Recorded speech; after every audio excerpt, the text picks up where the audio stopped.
Good morning, everyone. Here are the Sanibel Island updates as of October 19th, 2022, day 21 of hurricane recovery.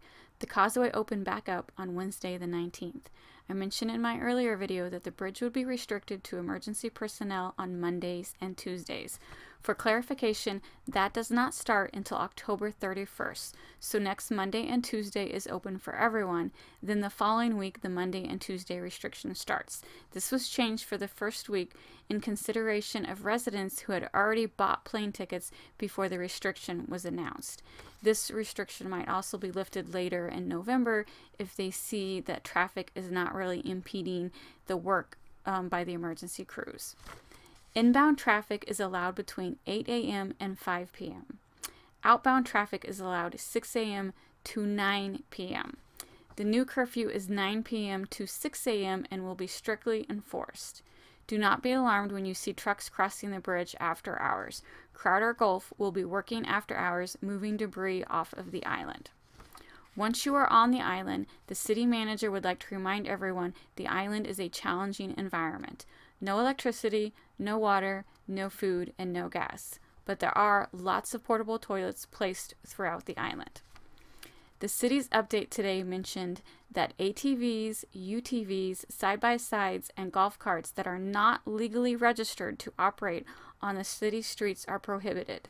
This was an interesting announcement because I have seen ATVs all over the island. I am wondering if the police are going to start enforcing this rule. It's not saying that ATVs are not allowed. They're just saying that they need to be licensed. The city mentioned the Sanibel Municipal Code provides RVs, recreational vehicles, may be used for residential purposes on temporary basis only in a mobile home park. I am assuming homeowners would like to park an RV in their driveway for temporary shelter, and this city is basically saying no. The city also mentioned storage pods are allowed at single-family homes, but only temporarily, for no more than 30 days. It seems like the city is going to be strict on regulations during this time of rebuilding. It may seem rude by the city to mention those details, but to me it is understandable because unfortunately, when you give some people a little leeway, the situation can spiral out of control quickly. Police Chief Dalton reported there have been 8 residential burglaries and 2 commercial burglaries since the hurricane started. 3 were reported today. I'm sorry, it's late. I'm sorry for all these errors.